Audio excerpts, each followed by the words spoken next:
Hello, I'm Bob Goulder, a contributing editor with Tax Notes.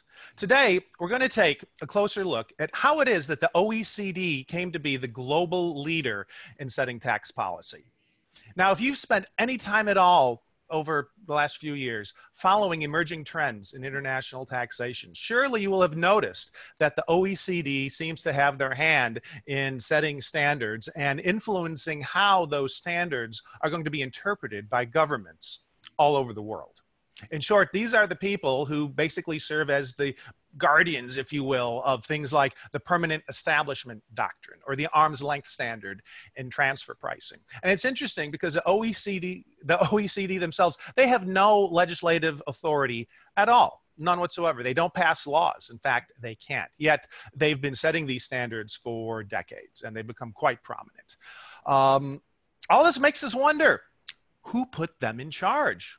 After all, there are other organizations out there that you might think would be a better fit for taking on this role. Groups like the United Nations or the World Bank or maybe the IMF. But no, it's the OECD that is setting all these standards. Well, to explain why this is, we have called on the expertise of my colleague, Nana Ama Sarfo, contributing editor with Tax Notes.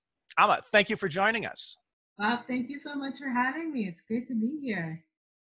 So before we start talking about the prominence of the OECD, let's go back and look at what preceded them. And your article, which appeared in Tax Notes recently, does a very good job of explaining this. But you basically outline a narrative that goes back about 100 years to the period just after World War I, when the League of Nations was first getting established. What does the League of Nations have to do with where we are today in terms of tax policy?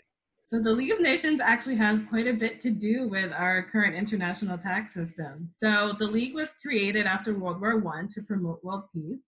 And double taxation was an issue for the League because it wanted to minimize conflicts between countries. So it created a committee on double taxation. And through that committee in the 1940s, it wound up creating two draft model conventions. And they're colloquially known as the London model and then the Mexico model. So they were named after the cities where they were primarily negotiated. And they approached taxation from differing perspectives. So the London model allocated greater taxing rights to residence countries, whereas the Mexico model focused more on source taxation. And the reason for that split is pretty interesting because during the 1940s, as taxing authorities were negotiating this process, they ran into some snafus with wartime travel. So the meetings that occurred in Mexico were mostly attended by Latin American countries. And then the meeting in London was mostly attended by European countries. So as we all know, the League of Nations wasn't successful. It wasn't able to prevent the eruption of World War II. So after the war, the League was disbanded, and it was disbanded before it even had a chance to reconcile these two approaches. But the UN was created to be the League's successor, and the League passed on this mandate to the UN to continue this work. And so after that, the United Nations was the international body that was responsible for handling global tax affairs, at least for a few years, not that many.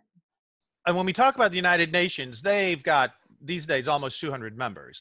The OECD, very different. You know, we're talking 30, 35 countries or so. When did the OECD actually get established? And what was its original mandate? And who were the members? I don't think the United States was actually a member originally. Is that correct?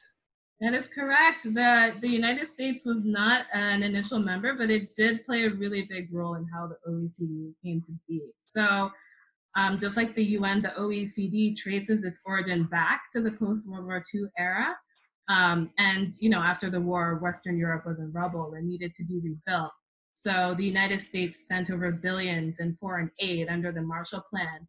And that money and that recovery program needed to be managed. So the beneficiaries decided to band together and create this organization called the Organization for European Economic Cooperation, the OEEC. So that is the OECD's predecessor. And its original mandate was to help these countries rebuild their economies and really do so in an interconnected way. And as part of that mandate, it established a fiscal committee in the 1950s, and it established a taxation working group. So it was very focused on a European recovery. But the OEEC wound up being really successful. And so because of that, it set its sights on broadening its scope and doing its work on a more global scale. So it then asked Canada and the United States to join. And in 1961, the OEEC became the OECD. And so when that happened, there were a few years where the OEEC and the United Nations were doing their tax work in parallel. But what happened is that the UN's Fiscal Commission disbanded in 1954 before the OECD even became, a thing. So that put the OECD in a really unique position when it did come to be established to do its multilateral work on such a large scale and virtually alone. Well, that's just fascinating. It sounds like the United Nations actually was in the driver's seat if they wanted to take the ball and run with it, and they have basically backed off and abdicated their role, at least in the tax field. And what do they say? Nature abhors a vacuum. If one entity is abdicating, the OECD just moves in. Well, your article mentions how early on, the OECD wasn't really doing that much. It had its major accomplishments early on. It had brokered a few bilateral tax treaties between European governments. Well, that's important, but that's not setting the world on fire. But that was sort of a springboard to other things. It started to dabble in tax treaties. What came next? Right. So in the early years, the OEEC years, the organization was focused on addressing tax issues between its members and brokering bilateral agreements between them, because its mandate was to focus on European affairs. And I mean, we had the UN Fiscal Commission in the background to handle things on a more global scale. So when the OEEC became the OECD and it adopted this global mandate, it almost immediately started working on a model tax convention. And really, the OECD essentially picked up off of the work that had been done within the League of Nations in negotiating the London Treaty. So that work, had already been there, and it just kind of picked up on that framework. And this was a huge development because we had a group of world powers determining what taxing standards they wanted to apply to their own affairs and how they wanted to do that. And then meanwhile, we were in an era of decolonization, and many developing countries that were newly independent or just gaining their independence, they weren't at a stage where they could think about these tax issues like the OECD countries did. Now, there came a time, I think it was in the 1960s, when after, for a long time, more than a decade, being out of the game, the United Nations decides to get back in. I think because they looked and they realized the OECD was going with that London model of national taxing rights rather than the Mexico City model. And they thought, well, we need to assert ourselves here. But by that time, they're playing catch up. And you had a phrase for this in your article. You called it the first mover advantage. And that's really fundamentally explains why the OECD is where they are today. Can you elaborate on that? Oh, absolutely. I mean, the OECD's advantage was hugely important because by the time the UN had reemerged on the scene, the OECD already had 15 different working groups on tax issues. And it had already published its draft model convention. And that convention wound up inspiring so many other model conventions around the world, including that of the United States. So that advantage cannot, be overstated. But I think in fairness to the UN, we could say that the UN did catch up pretty quickly in some ways. I mean, the OECD released its official model convention in 1977. So about more than a decade after it had first released its draft. And then the UN wasn't very far behind. It released its model convention in 1980. And it did use the OECD's model as a reference, but I think that makes sense for what the UN was trying to accomplish, because when it re-entered the game, it went to where the help was needed. I mean, the UN's mandate is to promote development And the OECD countries like the US and Britain and Canada, they're already developed. They already had their own system going on. So that's why we see that when the UN decided to re-enter the game, they started publishing guidance on how developing countries could negotiate with their more developed counterparts. When we look at the composition of these organizations today, they're still quite different. To be blunt, the OECD members, they're wealthier countries. They've got big armies, they've got big GDP, they're industrialized economies. As you say, they don't need to be developed. This has caused some people to, I guess, sort of criticize the OECD as being a, quote, rich man's club. And that accounts for some of the differences you see in the nuances of how the UN model differs from the OECD model. What do you think of that criticism, calling them a rich man's club? Is it fair, or is it just acknowledging what's obvious? I think it's a little bit of both. Considering that these industrialized countries are home to large multinationals, they, as residence countries, want to maintain taxing rights over their own companies. I think it makes sense that they have promoted tax policy that would advance those goals. And meanwhile, the UN has become a resource for lesser developed countries that by and large are source countries and not residence countries. So it also makes sense that they would promote tax policies that promote those goals. I mean, the taxing interests between both groups are fundamentally different, but really the policy differences that we see extend back to the League of Nations, like we had mentioned. And that's a schism that's never been resolved. In your article, when you're talking about the activities of the OECD over time, over the 60s and 70s and 80s, you mentioned these as being strong decades institutionally for the organization, beyond just treaties. I mean, there were other things going on: transfer pricing, VAT guidelines. Of that type of activity, what stands out in your mind as really bolstering the body's global influence? So the 1990s were a really huge decade for the OECD. It established so many different projects that really set guidelines and standards that are applicable today. So in 1995, the OECD decided to modernize this transfer pricing guidance.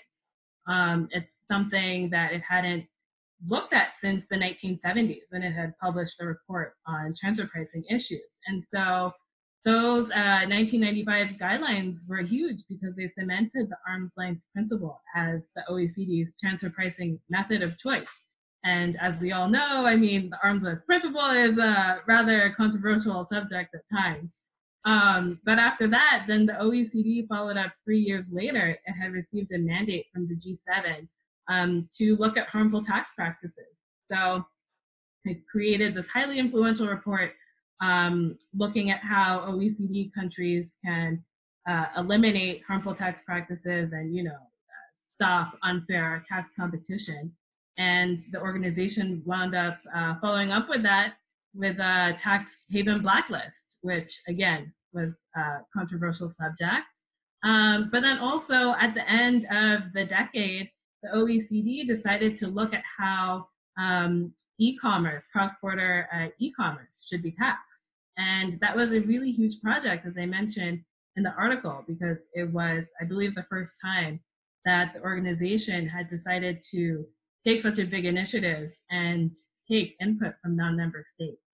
Well, that's quite a repertoire when you stop and think about it. I mean, they've got the Model Tax Convention, they've got the transfer pricing guidelines, they have VAT guidelines, they get involved with harmful tax competition. I'm glad you mentioned that. When I first started working at Tax Notes, that issue was all the rage. And then e-commerce. I mean, it doesn't get much bigger than e-commerce.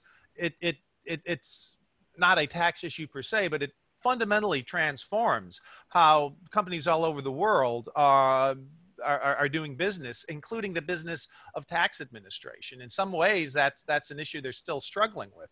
I mean, more recently, they had this thing called the BEPS project, the Base Erosion and Profit Shifting Initiative. What was going on with BEPS? So with BEPS, the G20 had wanted the OECD to take a deeper look at how corporations were shifting their money around and engaging in tax evasion. So the OECD launched this huge initiative. They launched a slew of different actions, and it was really seen as a project that could fundamentally change how government tax large multinationals. But the problem with the BEPS project was that developing countries really felt excluded from the process. So the G20 and the OECD, they approved the BEPS action plans before they decided to integrate developing countries into the process. And so when that happened, I think there was a view in the eyes of developing countries that the OECD just was not interested in their issues at all. So what we saw was that the UN decided to monitor that project. And then also the UN took that BEPS project and used it to use it as a springboard for incorporating BEPS principles into its own model tax convention. So that was a pretty big development. And I think it's also interesting that we saw this dynamic where there was a split, right? So the OECD was performing its work, and then the UN was also performing its own parallel work. And we're kind of seeing that now with the digital economy work that the OECD is doing. Okay, so it's clear that the United Nations was not sitting by idly while the OECD at their Paris headquarters was pushing forward with the BEPS project. And the thing about BEPS, you know, from the outset, they said that the purpose of the project, and there's 15 different action items, they were never going to reject the arm's length standard through BEPS. Talking here about sort of the first incarnation of BEPS, it was sort of pre-written that it was not going to be a tax reform exercise that took the PE doctrine and the arm's length standard and just trashed them. That was never going to happen. But it gave these developing countries a sense of what they really needed. I mean, the sense that the first BEPS project just didn't go far enough. You really get a sense of that. Now we've got these pillars, Pillar 1 and Pillar 2, the so-called BEPS 2.0 project. There is a thing called the OECD Inclusive Framework. Now, I want to be fair here, because I called them a rich man's club before and all that, and suggested that, you know, they're not looking out for necessarily the interests of developing economies. Do they get credit for being better here where they have the inclusive framework? Does that draw more countries into the conversation? Or does the credit for that really rest with the UN? Ooh, that is a very interesting question. Do they get more credit now? In some ways, yes, and in some ways, no. I think that the same frustrations that permeated the BEPS process are still very much prevalent in this BEPS 2.0 process. One big criticism from developing countries is that they feel that the process has been moving too quickly. Definitely too quickly for them to really properly assess Pillars 1 and Pillar 2. And then there's been a general sentiment that the OECD's proposal has completely ignored one proposal that was put forth by the G24 group of developing countries that would put formulary apportionment into the international tax system. So what we've seen is the UN Tax Committee decide to evaluate the digital economy on its own terms, and it's not looking at Pillar 2. So when the OECD released its unified approach, the UN said, okay, we're only going to focus on Pillar 1. And as part of that process, a group of experts from the UN Tax Committee recently released a draft proposal. And that proposal is not a consensus proposal, it's not a committee proposal. The committee will be looking at it over the next few weeks.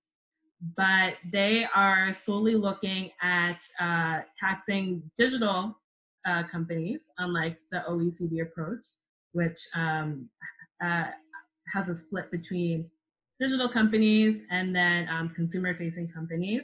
And the UN approach doesn't apply any sorts of um, thresholds or anything like that. There's no revenue threshold. The UN approach is really geared towards allowing source countries to tax the economic activity that's happening within their jurisdictions via a withholding tax or other measures. Just fascinating, because this goes to the very root of how we're going to tax multinational profits in terms of this tension between source countries and residence countries. Is transfer pricing going to be based on arm's length and comparables, or is it going to look at something like formulary apportionment? I think it only makes sense if these are going to be global standards, that you need to look at countries like India or Brazil or China or all the countries in Africa or all the countries in Latin America. If they're all going to be affected by the standards, they need to have a say in setting those standards. So fascinating. And as far as the two pillars go, we're just going to have to wait and see. But I want to conclude with sort of a broader question about not just the OECD itself, but the pushback we're seeing sort of culturally. If you read between the lines, there's a pushback against globalization, economic globalization, and the role for multilateral institutions, whether it's the OECD or the UN. If you look around, you can kind of see hints of nationalism here and there. You see it in things like Brexit. You see it in things like the Trump administration wanting to pull out of the World Trade Organization, just to throw two things out there. What do you think lies ahead for the OECD and their future if we're going to be in this era where there's a pushback against globalization? I mean, you can make a case that we need, especially with a global pandemic going on, we need groups with broadly diverse membership bases to be setting global standards and best practices. What are your thoughts on that? I don't think that this rise of nationalism or this seeming breakdown of multilateralism is going to destroy the OECD in any way, shape, or form. I think it will slow down the OECD's work. I think that we have become accustomed to the OECD generating pretty big and complex projects in pretty truncated amounts of time. And I think now the OECD might have to slow down on those projects a little bit, because now governments are feeling more emboldened, I think, to forge their own paths and, go their own ways, regardless of what the consequences may be. And so they may not feel the pressure to adhere to strict deadlines in terms of, reaching a consensus on pillars 1 or pillar 2 or whatever projects the OECD might have in mind in the future. But I do think that we are in a space for more cooperation between these multilateral groups. I mean, we see the OECD and the work that it's doing with the platform on collaboration on tax. And that is a collaboration between the OECD and the UN and the World Bank. And then, we're seeing the OECD collaborating with other global bodies through initiatives like the Africa Initiative and developing capacity in developing countries. And so I think that there's definitely more space for that kind of work. And I think that we will see an expansion of the OECD's role in those sorts of areas. So they're not going away anytime soon, is what it sounds like. Yeah. Amma, thank you for joining us. Again, for our listeners, the article is there for your reading in tax notes. There's a link to it below, and it's called How the OECD Became the Global Leader in Tax Policy. It's definitely good reading. Amma, thank you again. Thank you so much, Bob.